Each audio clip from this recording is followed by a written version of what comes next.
Drop and give me 20. Give me 30 laps all around the gym.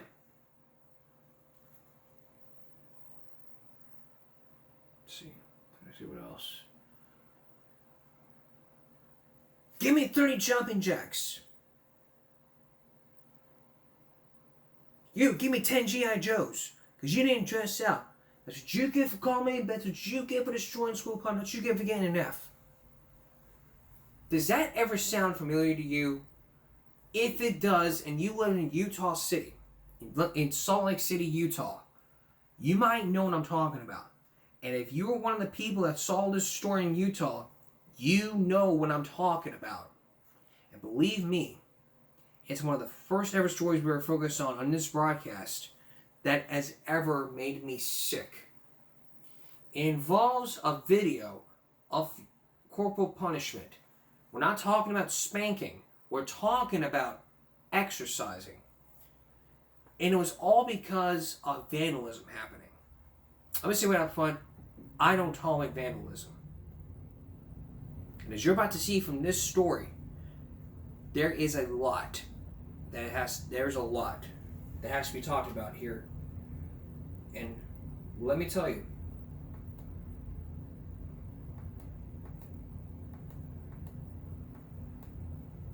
and I'll tell you, I don't tolerate vandalism or anybody using physical punishment as exercising. Here's Brian Sheen. We will never stop. Bring it. We will never stop fighting for these children. Late November 2022, Jared and Shayna Coomer's 11-year-old daughter came home early from school, sick and injured. On November 21st, 2022, in all sixth grade classes, PE classes at South Severe Middle School, students were punished for a broken sign in the boys' locker room. According to the Coomers, the punishment was what the school had called an endurance day and was run by a teacher's aide. In this exercise, they were made to do sets of push-ups starting at 20, sprinting across the gym 19, sprinting 18, totaling 405 push-ups and 34 gym length limb sprints in a 30-minute period. Back and forth correspondence with the principal and district superintendent. After getting an attorney involved, the Coomers were able to watch the video one time with district representatives without the ability to stop it or rewind it. How would you describe what you saw? Towards the end of the video, you can see her in distress, as she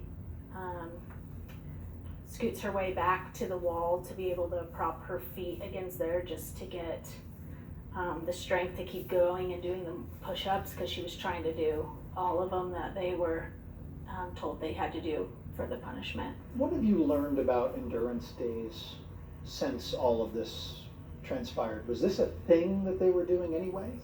Yeah. Yeah, endurance days was at sometimes a punishment program. This event is just the tip of the iceberg. That point acknowledged in a letter from the Sevier School Superintendent addressing, quote, a possible pattern of corporal punishment found in PE classes historically.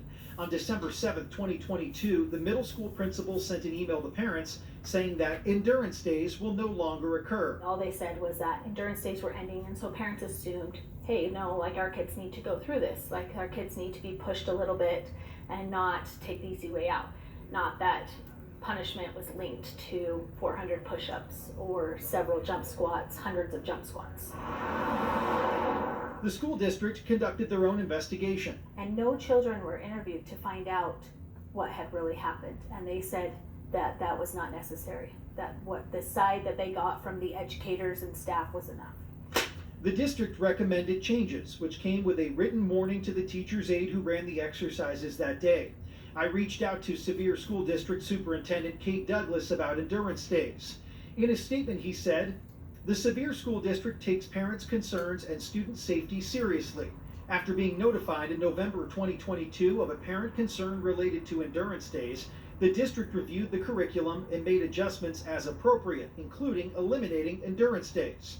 As a district, we are committed to continuously reviewing and updating our curriculum in order to provide our students with the best education possible. We will not tolerate what was done to those children. And we saw that video, and that is just the tip of the iceberg. They've been doing it for years, Brian. Children's rights matter too. And children have the right to be safe at school. Tomorrow at 6, we'll show you the Coomers' fight for transparency that's taken them to district court and the law the school district is hiding behind, including citing it to their own sheriff's office. Brian Schnee, KUTV2 News. You're going to hear what I had to say. And believe me, there's a lot that I want to say. And it begins with 2 words, common sense. And we all know one word. It's vandalism. But trust me, you're going to know where I stand throughout. You're going to know where I stand throughout the next segment. Throughout the next segment, which we're going to talk about. Because I know what I saw. I know what I saw. I know what was done. I know PE coaches would never do this. I knew a few PE coaches. And they would never use exercise for a punishment for breaking a lock or whatever. So it's not boot camp. It's just outrageous.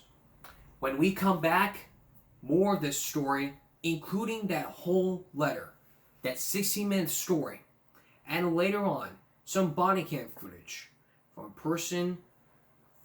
parents attacking a police cop, to even a person who jammed the 911 calls.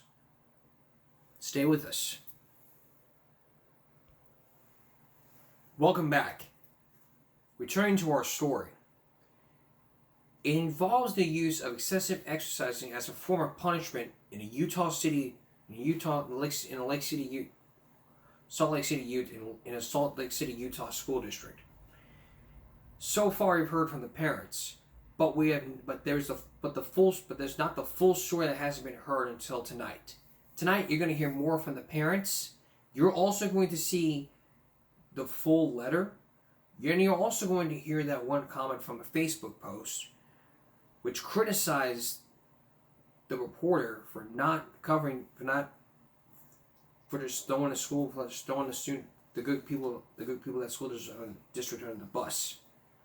The question remains is it going to continue? And I just released a poll. Should schools allow exercising as a form of punishment? Once again, Brian Sheen. We will never stop. Bring it. We will never stop fighting for these children.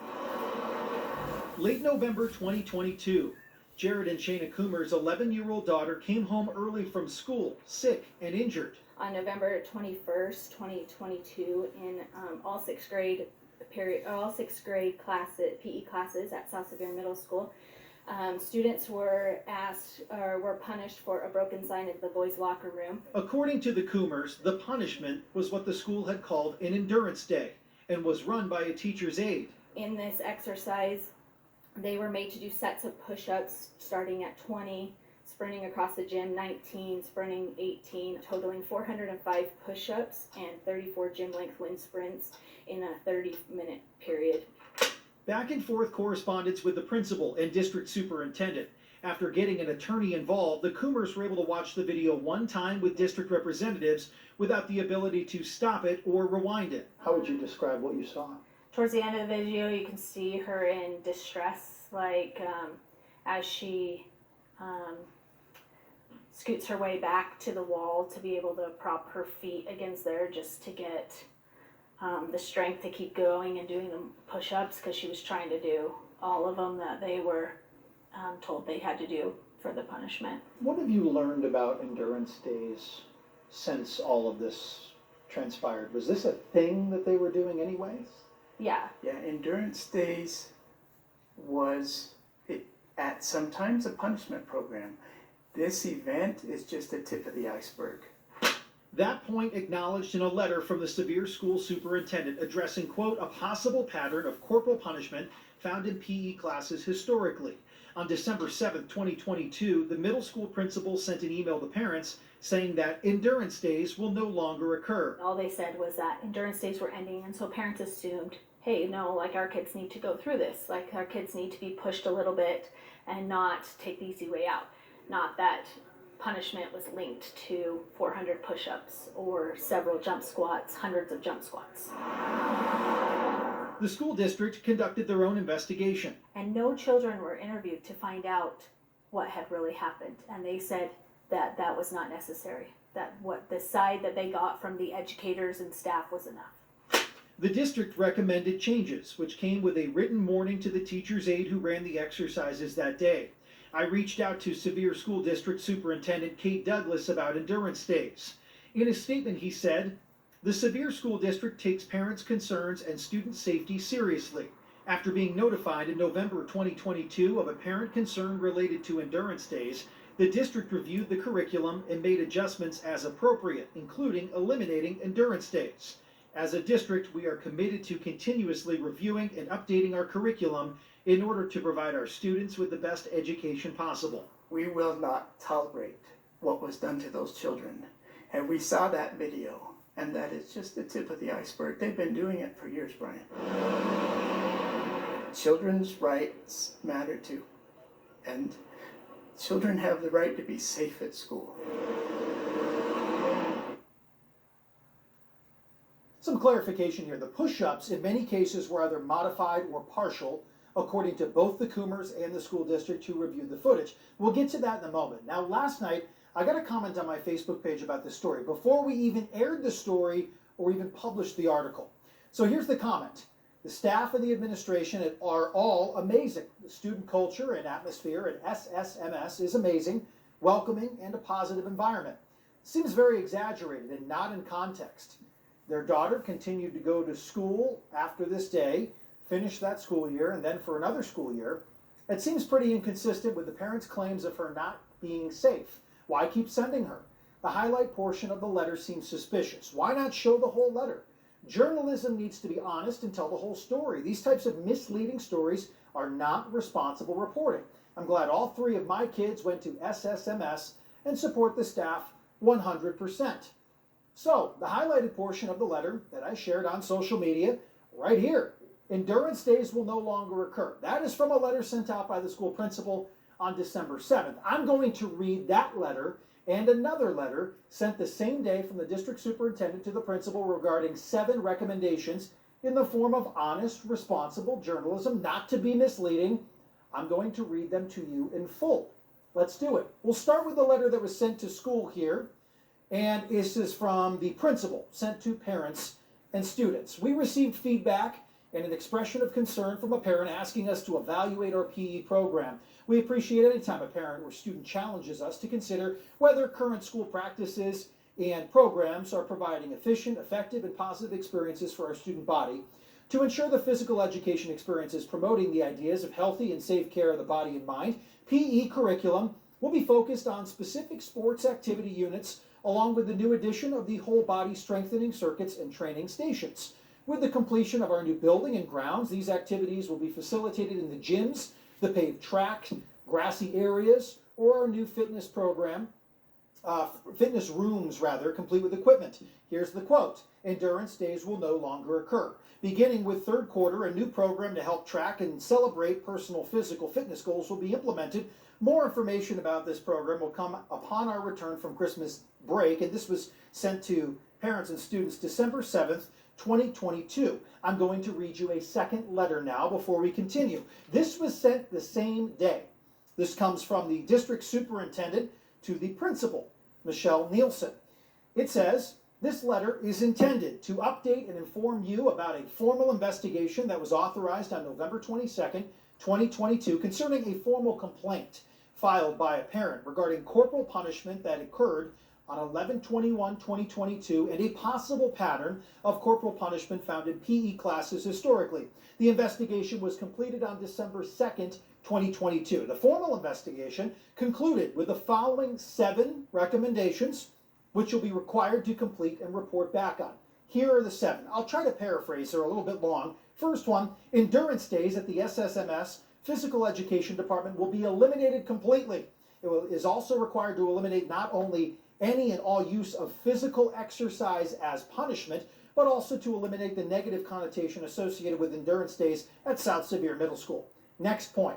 It is required that Mrs. Nielsen meet with the physical education department on a regular basis, giving teachers or direction to her teachers as to how to provide a positive environment during the physical education activities. It is also required that only SSMS certified PE teachers, not teachers' aides, instruct these classes according to the approved core curriculum standards in an effort to provide only positive physical activity that all students can and will benefit from. The third recommendation is as follows. It's required that Mrs. Nielsen will continue to counsel, redacted, on improving demeanor towards redacted students in an effort to build a positive perception by all students. Redacted admits that presence alone intimidates some students and has over the past few years been working with the principal to improve this perception. The next point here, this is number 4. It is required that corporal punishment not be used in any way at SSMS, including in the physical education department. Teachers will not intentionally inflict physical pain on the body of a student as a disciplinary measure. That one goes on for a few more lines, but I'm going to continue. Point 5, it is required that Mr. Blank will be given a written warning by the principal on a counseling form as to understanding his role as an instructional aide at the school level, adhering to the responsibilities listed in his job description as an instructional aide, and not take on the liability of acting as a teacher while in the role of said aide. Mr. Blank was found in violation of Sevier School District Policy 2225 4.1.8. That is as follows. Unprofessional conduct not characteristic of or benefiting a district employee, including a violation of standards of ethical, moral, or professional conduct. 6th point here, it is required that blank be counseled by the principal in the event that someone else is instructing physical education classes to observe and take control of the class when blank recognizes that the activity is potentially of an excessive nature and possibly unsafe for the students and corrects it. What occurs in blank's classroom is her responsibility. Final 7th recommendation. It is required that the principal meet with the physical education teachers and assures they conveys the goals, objectives, and purpose behind the day's lessons to the students when it comes to any cardiovascular workout and ensures this is reflected in course syllabus. Those are the 7 requirements that were sent on the same day as that letter to parents and students of South Sevier Middle School back on December 7th, 2022. Let's continue. It's so disappointing as a Utah to be treated like dirt as parents. And again, we're not backing down from it, but it's so disappointing. In response to the Coomer's concerns, there was communication to parents in general saying, hey, we're going to change things here. Continuing to go in depth on this, we told you about parent concerns with exercise used as punishment at South Sevier Middle School. This happened 2 years ago, and the school took action by ending what they referred to as endurance days. Now, the parents have seen surveillance video of the alleged incident in question at the middle school, but their fight continues years later. So the South Sevier School District actually allowed the Coomers to watch that video of what happened back on November 21st, 2022. But to this day, the district doesn't want the Coomers to have a copy of that video. They cite federal law, FERPA, and an inability to redact. We just want parents to know what's been happening to their children. And we want children to know that what was done to them was wrong, that their rights were violated. The Coomers filed a public records request to get a copy of the video. They were denied by the school district, so it went to the State Records Committee. Though he did not put his hands on them, he was intentionally inflicting physical pain as a result of the broken sign in the boys' locker room to all 6th graders, regardless if they were the ones who did it or not. At that hearing, the school district arguing to not release the video. Yes, the superintendent said, physical exercise is not to be used as a form of punishment, because that's not appropriate. The district recognizes that. That is a very different thing from saying, we concluded in this case that physical exercise was used as a form of punishment. After watching the video, We order that the record be released with redactions. the State Records Committee ruled in favor of the Coomers, but they still don't have the video. Why are they doing this to us? Our child was hurt. And then we're having lawsuits filed against us to take us to court. Years later, the Coomers are fighting for a copy of the video, but this time in court. It's so disappointing as a Utah to be treated like dirt as parents. And again, we're not backing down from it, but it's so disappointing. It's not just the parents the district refused to show the video to. After the Coomers reached out to Sevier County Sheriff's Office, their detective says he too was told he was not allowed to watch the video because of FERPA. Related to the court case, Superintendent Kate Douglas wrote, "The focus of the current litigation is not related to endurance days. The focus is whether a video as a federally protected educational record can be released under Utah's open records statute. The district permitted the parents to view the video, however, because it shows an entire class of students, the district has an obligation under Family Education Rights and Privacy Act to protect those students' records." We don't believe punishing children against Utah laws is good for children. But we want parents to know throughout the state, punishing children with exercise is wrong. Scientifically, it harms the children and makes them not want to exercise. Will you ever stop? We will never stop. We will never, ever, ever stop. I hope the district knows that by now. Well, the Coomers also reached out to DCFS and the State Board of Education. Neither took action. As the Coomers continue their fight for access to the video, they've been in court with the school district for over a year now, the next hearing coming up in January. Now, we've been getting some messages about this story all day, some saying the exercise as reported was excessive, which, by the way, was documented by both the Coomers and the school staff as they watched the video back. Others are saying that they support the school, its faculty and staff, 100%. Some parents even saying they want the endurance days back because they feel this type of exercise is what their children need. It's been a talker, generating a lot of opinions, and that conversation continues now. I spoke with child psychologist Dr. Doug Goldsmith about this today. One of the important things in the field of school psychology and classroom management is that we do not do group punishment. Because even in a class of 25 kids, you're never going to have a situation where all 25 kids deserve to be punished. And what we know when we use group punishment is that we end up with the kids attacking those who actually did do the infraction, which actually causes peer-to-peer problem, or the group turns on the faculty or administration and are really furious for being treated unfairly. Now, what about the pure psychological aspect of using exercise as a form of punishment for middle-aged school kids? Yeah, I think one of the problems that we may be seeing is we know that kids have gotten more difficult in the schools. They're more difficult in the classroom, they're difficult in the libraries, in the cafeterias. The schools are doing constant surveillance, and principals are spending a lot of time going through videos to see what about this fight that happened in the hallway, what about this bullying that happened in the hallway. And I think sometimes this kind of excessive punishment may be a reflection of kind of burnout from staff and administrators about kids. We are so sick and tired of this. We've got to put a stop to it. The way to put a stop to it is not excessive physical punishment, but by actually talking to the kids about respect, having assemblies about this is how to behave in the schools. We don't do enough of that. Well, the conversation continued with Dr. Doug Goldsmith. Exercise as enjoyment or punishment, that is on our YouTube page right now. We'll continue following this. You can find more on our website. There's more, but we're probably not going to spend Or punishment. the rest of the hour going. We're not going to spend the rest of the hour, even though this was live streamed.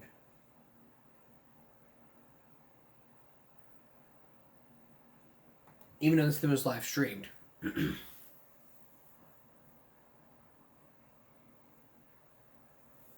That's all I'll just say about that. I'll have my common sense about what else can be done when we come back. And also, Florida parents are being arrested for attacking a school cop over the son's bad behavior. Why would they do that? Don't go away. Common sense alert.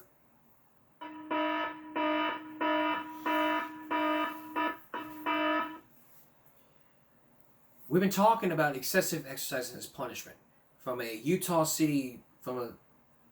Salt Lake City, Utah school district who allowed one school district to use excessive exercising as a form of punishment. To me, I disagree with that, Alex, and I have my 2 cents about this, and I'm going to explain. I'm going to explain mine in just a minute. But we should point out, before we get to that, the family was going back to court in January, and we'll keep you posted. So we'll keep following the story.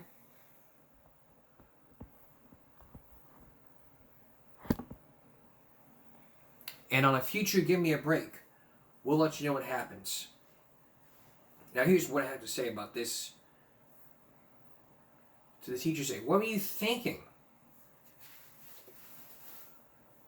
Here's alternatives, what you should have done. You should have waited till you should have took pictures of it, wait till the teacher got back and reported to the teacher. He or she would have reported this to the principal. Call the principal and say, hey, this is what we have a problem here, we need you to come look at this, and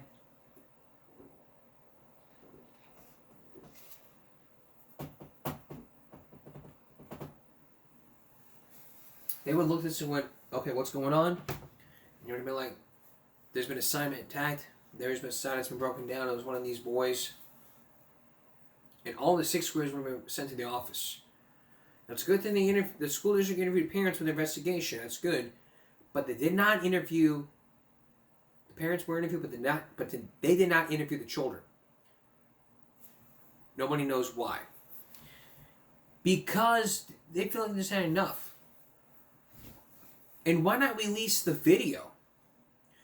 It would have been good to show to the other school district. This is what we brought up in the next school board meeting and say, well, y'all need to start doing better, this, that, and the third. There's no point. If you're going to use excessive, if you're going to punish people, send them to the office. Write a referral.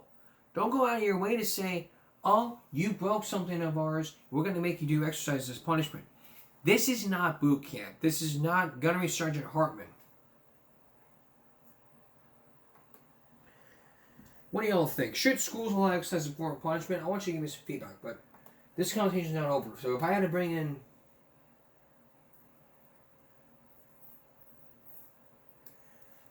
Gunnery Sergeant Hartman as a special guest via this soundboard,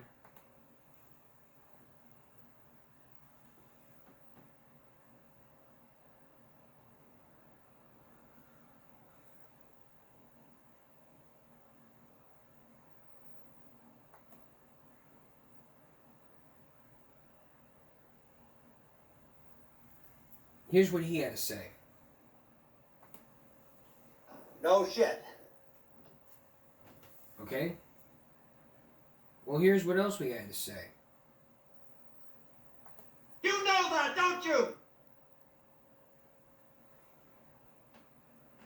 Or he would say this. I bet you're the kind of guy that would fuck a person in the ass and not even have the goddamn common courtesy to give him a reach around. It's exactly what I would have said to that person. I would have used this soundboard just to freaking say what I had to say if I had lost my voice.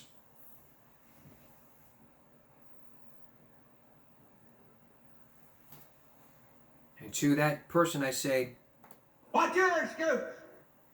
that's what I would have said.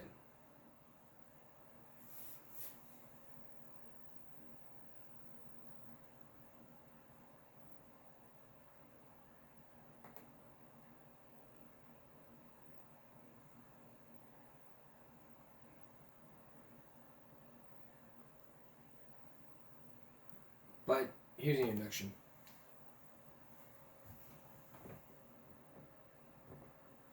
Sergeant Hartman. Sergeant Hartman. It's like this, you know. You need to make sure stuff like this does never happen again. There's not enough time. Just take them to the office. But school districts can press charges on students and send them to juvie, where the parents can pick them up. and they would have been taken care of and gotten punished by the parents. But did that happen? No.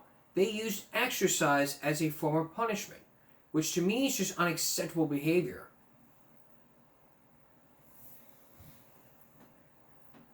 It's not right to sit there and say,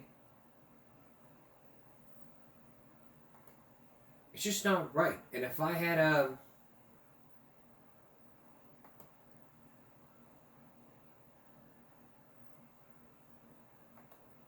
Mr. Mackey on as a special guest for the soundboard,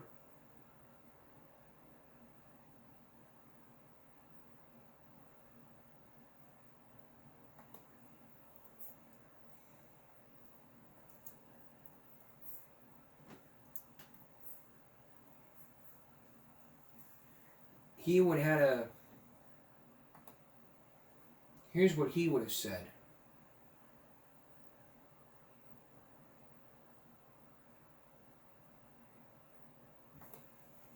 I will rape you in the mouth, okay? Here's what else we would have to say. If you cut out gluten, you don't ever get pissed off. Okay? I mean, you shouldn't be doing something like this. I mean, Okay. It's just not right. Okay. I believe my advice to y'all would be to not ever doing this again. Okay. And what I would have done, in my opinion, if I was a PE coach, Okay. is send them to the office and have the principal give out the appropriate punishment. Okay. And then I would have waited and see what would have happened. Okay.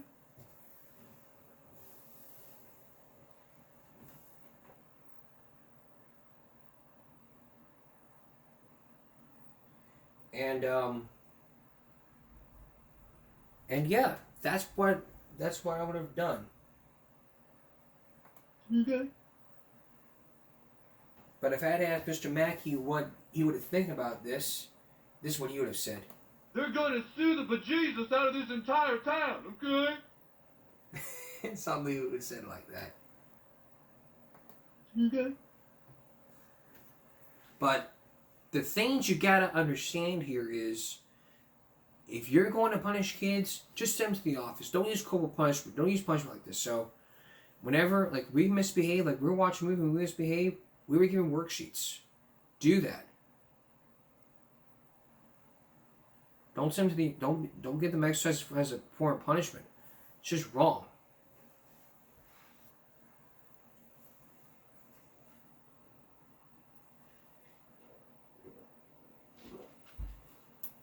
Give them detention. Put them in in-school suspension. Don't make them go run laps. All around.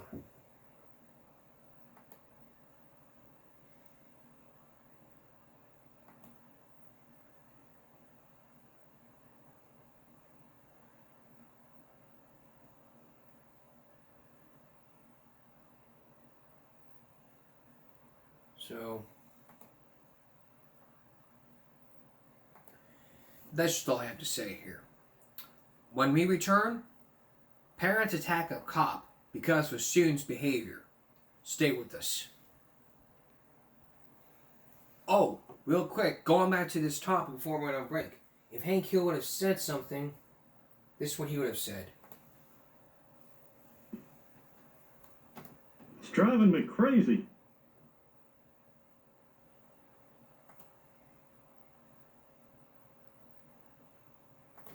I'll take a bowl of the white gravy and a bowl of brown gravy.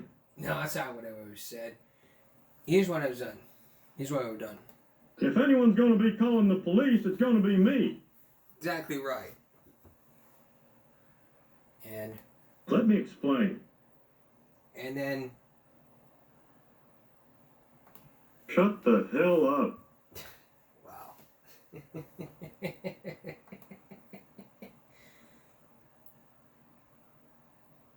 This is what I would have said. Good God, that's going too far. That's what I was saying to the school district if that was Hank Hill. I would have been exactly right on the mark. We'll keep following this story, and coming in January, we'll let you know what happens. But before we get to the Florida Cups, I should let you know we are 5 days away. We're just 5 days away from that hearing after Thanksgiving. In 5 days, and coming up on a Give Me Break Friday, we'll look at the trial, and then we'll give you an in-depth look. Now on a body cam break. Whichever mentions as a parent coming into school about your child's behavior, but then you attack the child, you attack the cop because of that child's behavior. That's what happened in Florida. Parents attacked the school cop over the son's behavior, according to the police. But was it an attack or was it something else? Take a look. Don't worry, we're gonna keep this high. You need to leave. You are You one more time. A shocking scene inside a school of all places when a parent-teacher meeting takes a violent turn. Stop! Put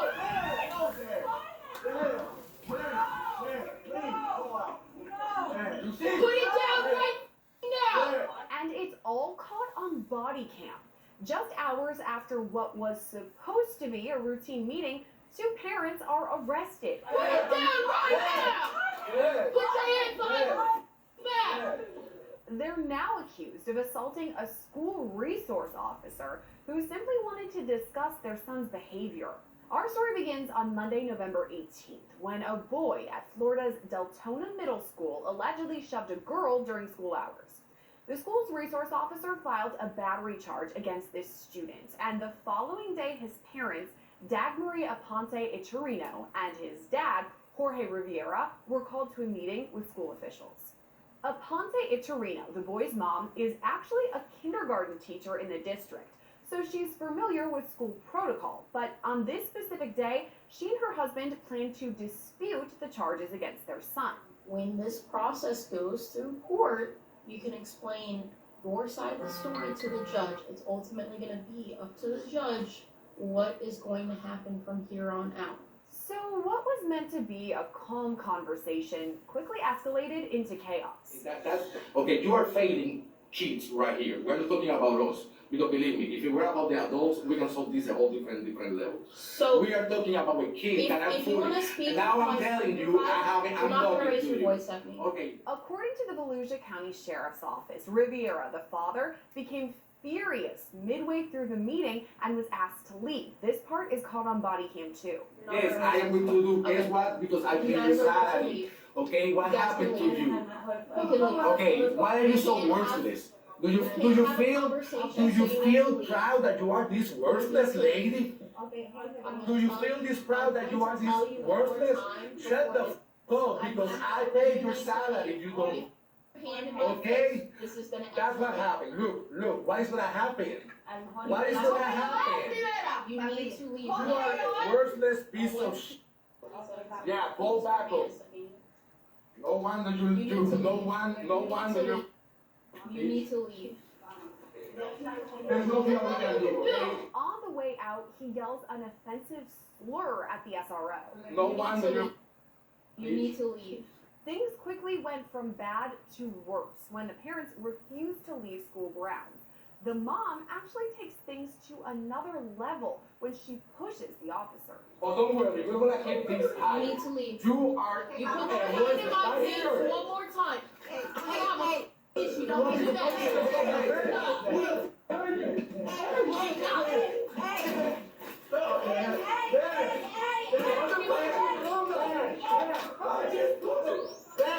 The body camera video is pretty intense, so we've blurred the parts that are particularly violent, like when the father punches the officer in the head and then knocks her to the ground.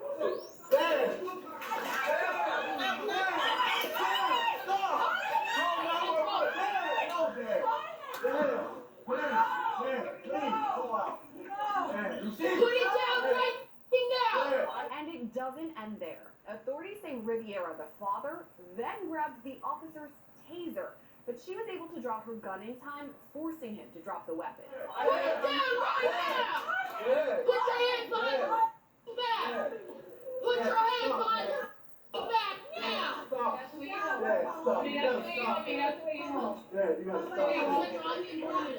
Put your hands on your back now. Yes, please, thank you. That.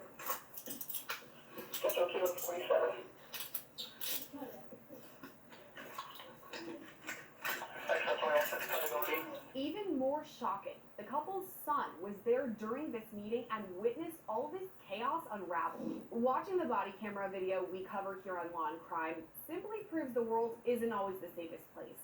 And when you're hurt, it can be confusing or scary, and sometimes you don't even know where to turn. Enter our sponsor, Morgan & Morgan, the largest injury law firm in America. Morgan & Morgan has completely modernized the resource and start your claim at forthepeople.com/LC News. After all this, the resource officer was rushed to the hospital with concussion symptoms, while the parents were arrested and booked into the Volusia County Branch Jail. The sheriff's office shared this video of the two parents being taken into custody.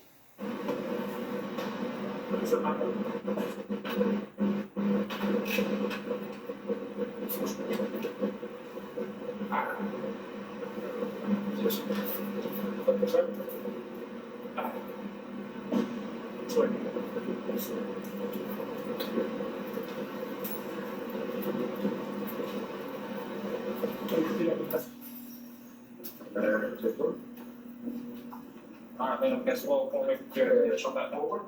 Just face up off, just like that. It's pretty easy. Lift it up.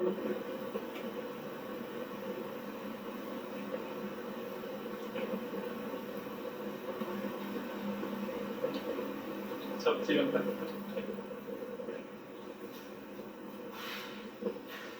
And you said it.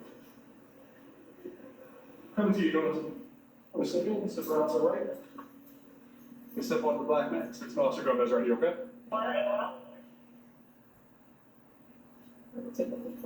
I've covered some pretty intense body camera videos in my day. This one is more memorable than some of the others. Let's dig right in with trial attorney and federal litigator Alexis Rosenberg. Alexis, thank you for coming on with us today. Now, we wanted to reach out to you specifically because this takes place in Florida. Obviously, that is where you are, that's where you practice.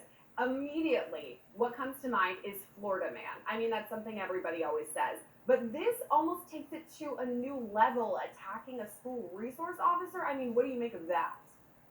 Well, it wasn't just Florida man. We had Florida woman too, because the mother was also involved in this incident. I think she was the initial one that made the aggressive contact before the husband jumped in at that point. This is next level, like you said. I mean, we're taking this disagreement over the son actually committing a battery by shoving a girl, and then it just went wild. If we start at the beginning, before everything went wild, as you said, these two parents were at the school because their son had apparently pushed another girl, obviously gotten violent with her, and is facing a battery charge. So that's, physical activity of some sort there. It gets me wondering if maybe there's violence that runs as a thread throughout this family. That was my thought. I mean, how far does the apple fall from the tree? I mean, because we have parents, both of them, who think that this is a normal reaction to get physical and violent to a situation of talking. They were brought in to discuss how they were going to handle and what they were going to do about their son committing a battery. And I mean, to start their talking, and obviously the parents are a bit defensive about this. Their son is going to face a charge that's really serious, but they do get kind of heated in their conversation. And the school resource officer actually even asked them to leave, but they continue with their yelling. What do you make of this part? I believe you had talked to me a bit about trespassing. Can you explain that? Yeah, I mean, it's not unusual when parents are brought into school to talk, because of some behavior that the school finds to be problematic. It's not a happy situation, and sometimes, unfortunately, it does get a little heated. So, usually how the school will handle it if it gets heated is ask the parents to leave. I mean, they'll try other measures leading up to that. To leave. Once you are asked to leave a premise by somebody that has the right to ask you to leave, you need to leave or you can be charged with trespassing. And they didn't, and then they took it because they've been charged with a hate crime as well. I mean, that's an enhancer that could make them face substantial prison time. Yeah, you're right. I mean, if you see this trespassing situation, a lot of things are getting heated at a school. I mean, definitely something to keep an eye on. But I don't know how often we're seeing the parents, mom and dad, both rushing the school resource officer. The dad actually at one point wrestles away the taser, which to me is very stressful. Obviously, that's a type of weapon. The SRO then draws her weapon because she's in fear for whatever he's going to do. I mean, do you think that she reacted appropriately in these situations? Well, this is an extremely unusual situation. I mean, this went from 0 to 60 very quickly. And we should keep in mind, this happened in front of this child as well. All of this went down in front of this child. I'm not quite sure if her pulling her weapon in this situation was the correct response. It could have been endangering other people around. But obviously she was fearing for her life. I mean, her head was slammed into the wall. She was knocked, off balance. She sought medical treatment for a potential concussion. So I think she was fearing for her life, and a reasonable person would say it was correct. Now, whether it was the school protocol is a different situation. Yeah, you're right. That'll be something to follow and see whether she did. I mean, the police officers have since spoken out about this and said, we're glad that these two parents were arrested. Obviously, they were some sort of danger, disruption to say the least. Now, the charges that they're facing, I kind of want to go through them. Battery on law enforcement officer, that one makes sense. Resisting with violence also makes sense. This one was interesting to me. Disruption of school function, trespassing on school campus, armed robbery, grand theft. Do those charges make sense to you? Well, so the resisting they generally always throw in because that's kind of questionable whether they were resisting after they were arrested. So that one most likely will get thrown out. Obviously, like you said, the battery on the law enforcement, I mean, based on the body cam, I think that's gonna stand. The disruption of school was basically because then other resources had to be pulled away is that. Those are all lessers. I mean, the hate crime because of the slur apparently before for the father, that's an interesting one. That's an enhancement, like I said before. I think that what's going to end up happening is my magic ball, crystal ball is the battery on the Leo is going to stand, or the law enforcement. They're going to drop the resisting. They'll probably drop the disruption. And then I'm not sure how they're going to handle that the slur, the hate crime aspect. They may drop that and then just give him a higher sentence related to that battery and then the grand theft as well. I mean, the grand theft is interesting because we're talking about the taser. That is interesting. Not something you usually see. I mean, I cover a lot of body cams here, and I don't think I've ever seen a person, let alone a parent at a school, steal a taser. So that's definitely one to remember. It also kind of gets me thinking the fact that we have this body camera video just for us to watch it in the public. But when it comes time for court, we have this all on camera. Plus, in schools, there's oftentimes a security camera video because they need to make sure if there's a threat in the school, which in this case there was. Then we have teachers who are nearby, people who can hear. I mean, does that make for a very strong case for the prosecution to uphold these charges against both parents? You're exactly right. When you have video, it does make for a much stronger case. I mean, also, we need to put a message out that you can't go into your child's school and act in this behavior because it wasn't just that resource officer that they were potentially endangering. This could have turned deadly. It really could have, very quickly. And to behave like this in front of your child, I wouldn't be surprised if there was maybe some sort of investigation opened up into, like you mentioned before, the home life and what was going on in that home. Because this is a very fast fuse with two people, and what is going on in that home does really need to be investigated. And I'm not sure if these parents have prior arrests either. That's interesting you brought up investigation because I'm sure, as you pointed out, they're going to want to take a look at what their life is like at home. But there is an investigation into the mother because I don't know if it's ironic or what, but she works at the school district in the kindergarten area. That is crazy to me. I mean, first of all, a mom being involved in this is wild. But the fact that she works at this district, these are her colleagues, her coworkers that she's, attacking an officer in front of. Okay, that makes things a bit more complicated, nuanced to say the least, but what do you think about that? Do you think she could lose her job for committing this act at her workplace? Potentially she could, and most likely she should, and we should really look into the fact whether she's equipped, based on her reaction in this situation, to be around children, let alone small children. Does she have a fast fuse with them as well? Is that going to turn to violent or aggressive in some manner? I think that that is going to be a serious thing that the school district is going to have to look at. Now, we have teachers unions and things like that, so that's not going to be a quick decision. There's going to be a process that they have to go through due to the union of the teachers union as to handle that situation. But I am pretty sure that there is going to, if not already, an investigation, and potentially she may be on some sort of leave related to that position already. Oh yeah, the investigation. I would think that the district is going to want to take a closer look at that. As far as what's happened with them, they were booked into jail. We know that the mom has been released on bond, but the father is being held without bond. I know that sometimes is in case he's a danger to himself or other people. Do you think that makes sense? I mean, obviously he's shown that he can be aggressive physically. So I'm wondering if he has prior arrests or convictions because of that, but I think the reason that was triggered is because of that hate crime. The fact that he was charged with the hate crime, the fact that it happened in a school. And we're now taking the court system's hate crime allegations very, very seriously. And so I think that's why the wife or the mother was charged with a hate crime.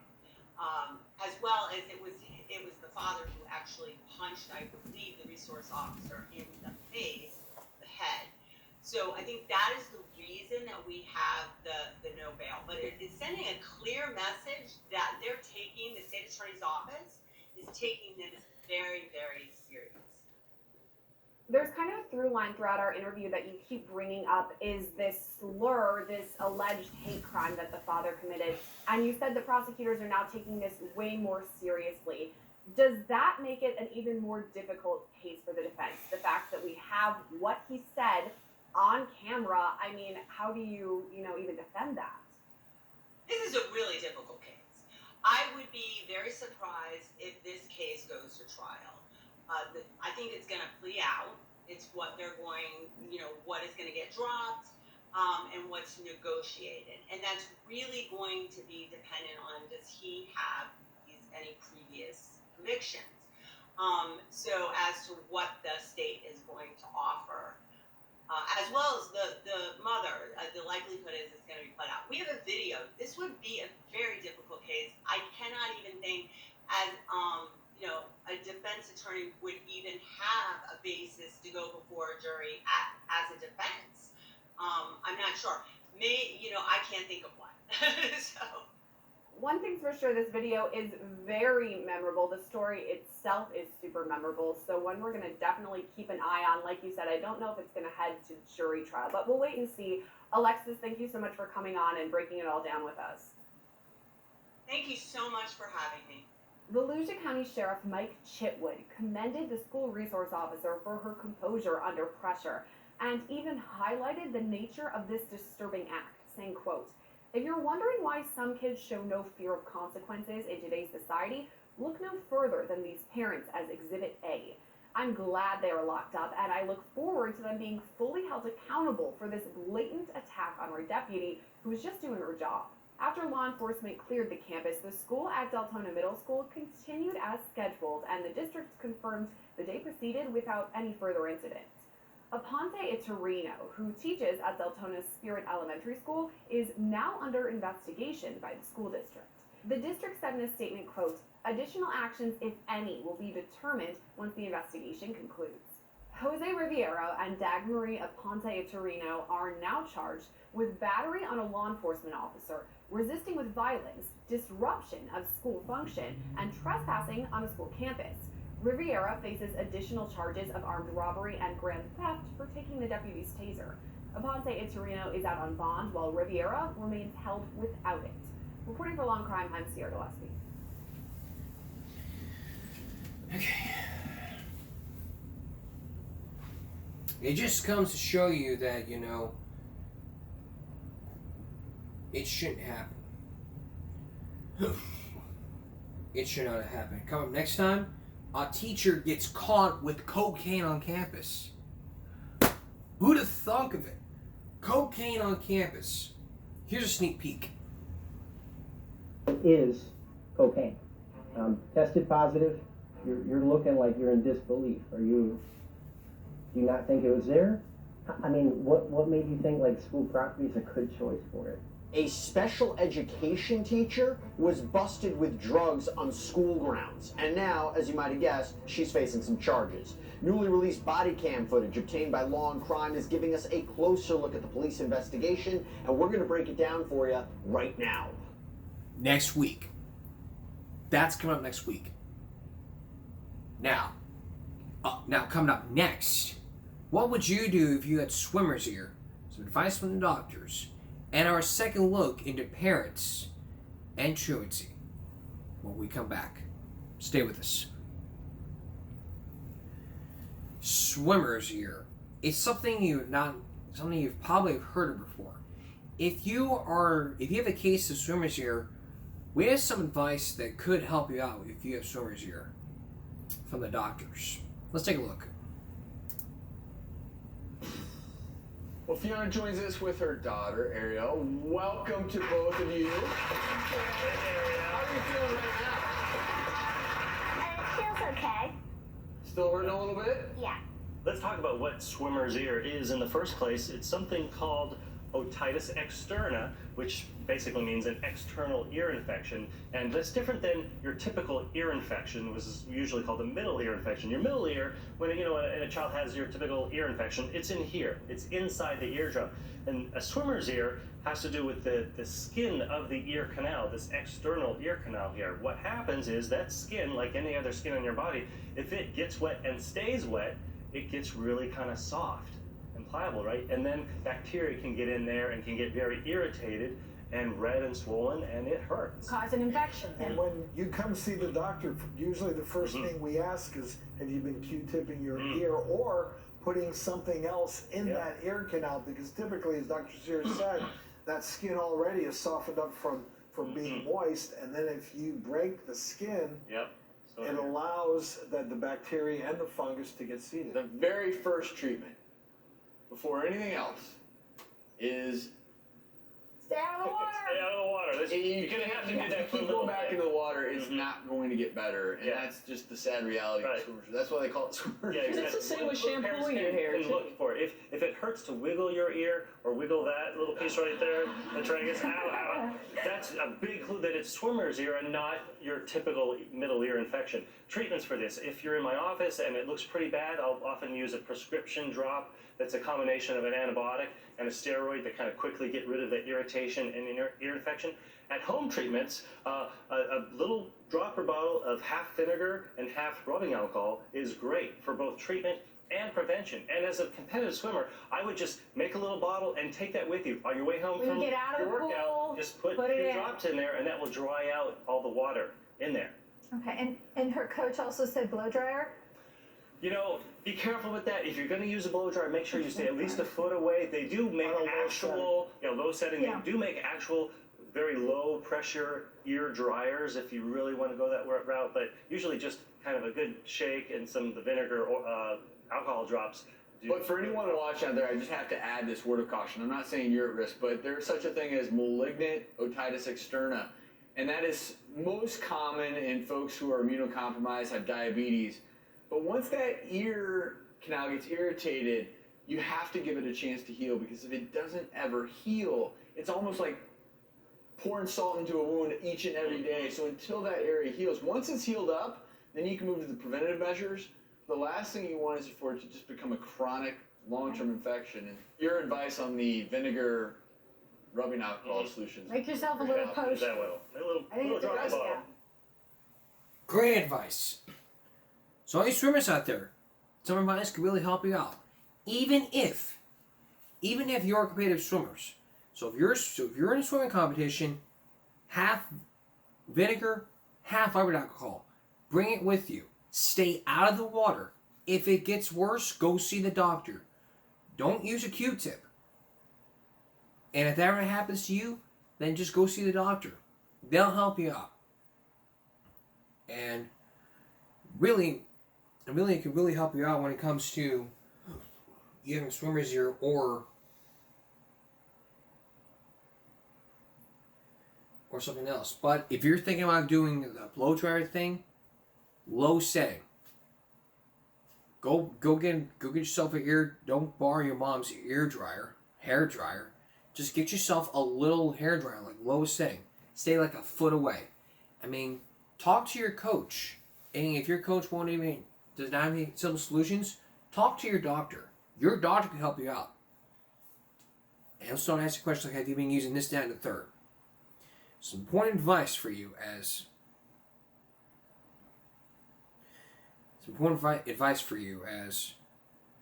the year ends with swimmer's ear not happening. And upon whatever happened. I'll be right back with a second look at parents getting arrested for not sending their kids to school. Kids ditching school. It's nothing new, but it's something we focused in on when we started doing this broadcast. One of the main goals is to end truancy and get kids back into school and to put education back on the map. If you are in school, you might have been put in jail for not sending your child to school. Which is especially the case here when it comes to your child's education. Years ago, parents were being called out, and then they're getting locked up. In Indiana, it's already happened. Parents are sent felony charges and being sentenced to 3 months in jail. With more and more kids being targets of absenteeism, could you be next? Here's Dr. Travis Scott with our second look. Kids ditching school, it's nothing new, but now parents are being called out and getting locked up. It's already happening in Indiana, where 3 parents were slapped with felony charges after their kids skipped school. If prosecuted, the parents, not their children, could face the consequences up to 30 months in jail. With more and more states targeting parents with absentee kids, could you be next? Well, should parents be held responsible if their child plays hooky? We asked family and child development expert Dr. Gail Gross to join in on the discussion. Should parents ever be responsible if their child plays hooky? Well, you know, there's a difference between being responsible and putting somebody in jail and making truancy criminal. When a child commits truancy, you know that something else is going on. It's a symptom of something else going on. So the majority of people, kids that commit truancy, are being bullied at school, and they are staying away from school because they're being bullied. So, you know, parents are important to children. If we make your mother a jailbird, what is that saying to the child? So a lot of potential problems with this, clearly. Now, and also there's the other angle, which is a dysfunctional family, and all of a sudden the child's, ooh, I can skip school and get mom and dad in jail. You know, there's just a lot of potential issues here. Good point. Think about that. Yes. You know, and there would be situations where that would occur. I'm probably going to get in trouble for this, but I just got an email from my son's school. Yes, it's true that he has to serve a detention because, and I said, what is this? He's a senior in high school, and he said, oh, Mom, I was 10 minutes late for school, and I didn't sign in late. So they send an email.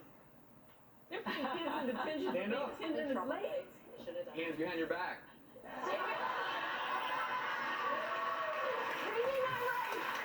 We're taking you off.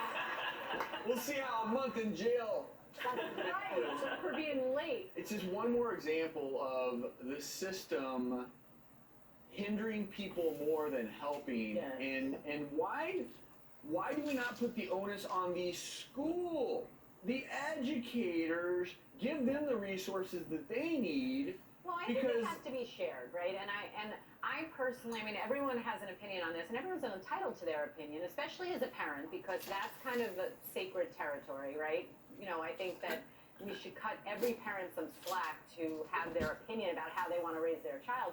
But I really believe that time is basically shared 50-50. 50% of the child or teenager's daytime hours are spent in school, 50% are spent under the family auspices. And so I yield to the educators as experts to do their part, and then I don't want them stepping into my lane to tell me how to do my part. So I think it's really a two-way. But you're also in a situation where, admittedly, your kids go to school, you've instilled that in them. I'm thinking more of, you know, when kids are truant when they skip class for 5, 6, 7 times a year, they're often coming from families where the parents are struggling. They don't maybe even have the tools and resources they need to properly parent, meaning they're not sure how to deal with it. So throwing them in jail, that's not helping. There's no way that's going to solve the problem. If you break up families, all you're doing is complicating the problem. It's a system gone amok.